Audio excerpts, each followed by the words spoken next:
South Africa's decision to expand sorghum exports to China marks a subtle but consequential shift in global agricultural trade, one that has triggered strong reactions among U.S. farmers and policymakers alike.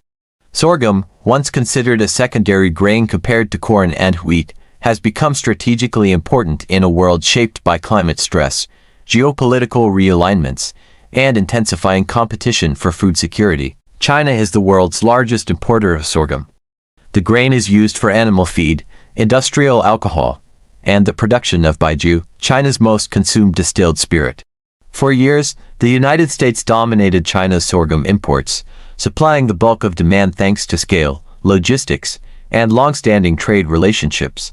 That dominance, however, has proven fragile. Trade tensions between Washington and Beijing over the past decade disrupted agricultural flows. Tariffs, retaliatory measures, and political uncertainty forced China to diversify its grain suppliers. South Africa, with its resilient sorghum varieties and expanding export capacity, emerged as a compelling alternative. Unlike corn, sorghum thrives in dry conditions. South Africa's semi-arid regions have cultivated sorghum for generations, developing strains that are drought-tolerant and well-suited to climate volatility. As global weather patterns grow more unpredictable, this resilience has turned sorghum from a niche crop into a strategic asset. China's interest in South African sorghum is not accidental. Beijing has made food security a national priority, especially after supply shocks caused by pandemics, climate events, and geopolitical disruptions. Diversifying import sources reduces vulnerability. South Africa offers political neutrality, geographic distance from U.S.-China tensions, and a growing reputation as a reliable agricultural exporter. For South Africa, the deal represents more than a simple export transaction. It reflects a broader strategy of market diversification and South-South trade expansion. By strengthening agricultural ties with China, South Africa reduces reliance on traditional Western markets and gains leverage in global trade negotiations. The numbers explain the urgency. Sorghum prices fluctuate significantly based on supply concentration. When China relied heavily on U.S. sorghum, American farmers enjoyed strong demand and premium pricing. As China pivots toward alternative suppliers, U.S. producers face oversupply risks, falling prices, and lost market share. American farming groups have responded with alarm. Sorghum farmers in states such as Kansas, Texas, and Oklahoma argued that the loss of Chinese demand threatens livelihoods already under pressure from rising input costs, extreme weather, and volatile commodity markets. Many see South Africa's growing presence in China as a direct economic threat, yet the issue goes beyond farmer anger. It exposes structural vulnerabilities in U.S. agricultural export strategy. For decades, American agriculture benefited from global dominance without fully hedging against geopolitical risk. When access to a major market like China becomes uncertain, alternatives are not easily replaced. South Africa's role in this shift is amplified by its participation in BRICS, the economic bloc that includes Brazil, Russia, India, China, and South Africa. Within this framework, trade among member states has intensified, often with preferential terms, currency flexibility, and political alignment. Agricultural trade is increasingly embedded in broader strategic cooperation. China's purchases of South African sorghum align with a larger pattern of sourcing food from BRICS partners. Brazil supplies soybeans, Russia supplies wheat, and South Africa now strengthens its position in coarse grains. This internal diversification reduces China's dependence on Western suppliers and strengthens bloc cohesion.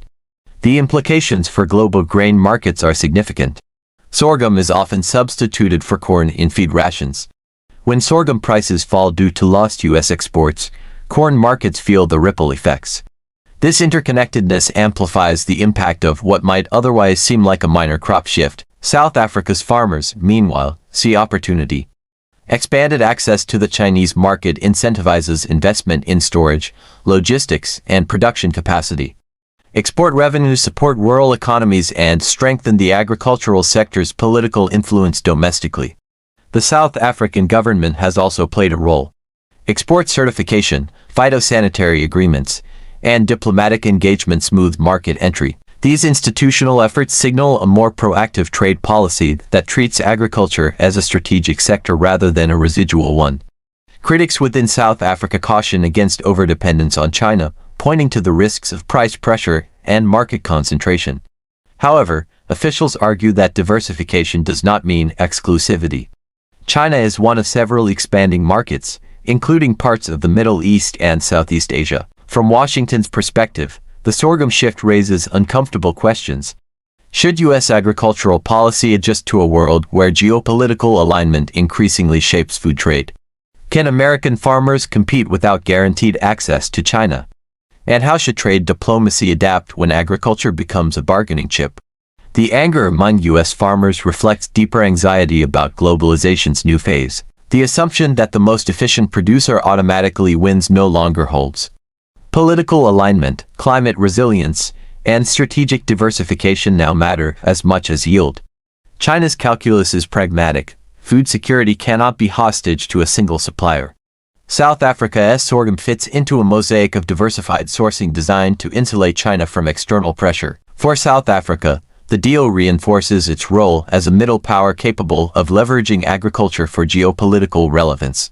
Selling sorghum to China is not merely about grain. It is about signaling independence, adaptability, and strategic intent. The broader lesson is that agricultural commodities, long viewed as apolitical, are becoming instruments of statecraft. Sorghum sacks now carry geopolitical weight, influencing relations between continents. As shipments continue and contracts expand, U.S. farmers face a choice between adaptation and resistance. Diversifying markets, investing in value-added processing, and pushing for new trade agreements may soften the blow, but the era of automatic dominance is over.